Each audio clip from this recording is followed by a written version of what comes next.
စဉ်ညတိုင်းဒီချိန်မျိုးမှာပရိယေတနာဝန်စာကိုရှာရွှေရင်ဖို့ရင်ခုန်မောလျက်စွာကာကြုတ်ကာကွယ်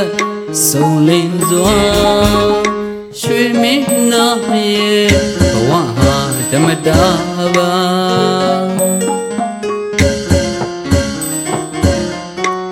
ညစဉ်ညတိုင်းဒီချိန်မျိုးမှာပရိယေတနာဝန်စာကိုရှာရွှေရင်ဖို့ရင်ခုန်မောလျက်စွာကာကြုတ်ကာကွယ်စုံလင်စွာရွှေမင်းနာရဲ့ဘဝဟာဓမ္မတာပါ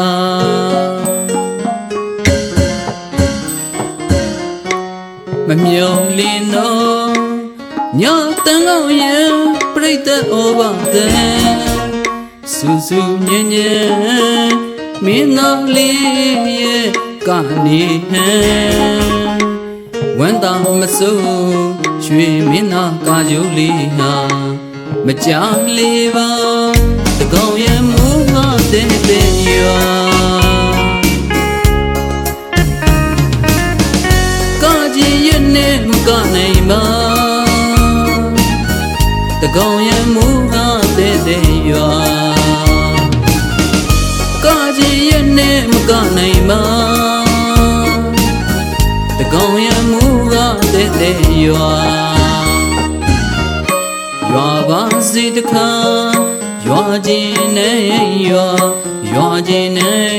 ရွာတော်မူတစ်ချိန်စဲလို့မှာ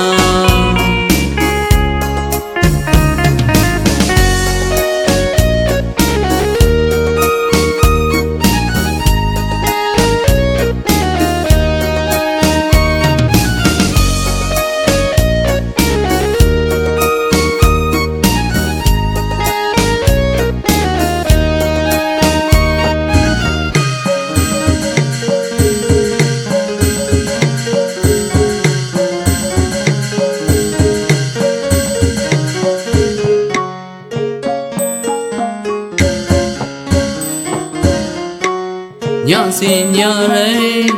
ဒီချိန်မျိုးမှာပရိယေတနာဝန်စာကိုရှာရွှေရင်ဖို့ရင်ခုန်မောလျက်စွာကာကြုတ်ကာကွယ်စုံလင်စွာရွှေမင်းနာရဲ့ဘဝဟာဓမ္မတာပါမမျော်လင့်တော့ညတန်ကောင်းရဲ့ပြိတ္တဩဘာတဲ့စူးစူးညံ့ညံ့မင်းသားလေးရဲ့ကနေဟန်ဝန်တာမစိုးရွှေမင်းသားကာကြိုးလေးဟာမကြာလေးပါတကောင်ရဲ့မူငါတဲ့ရွာ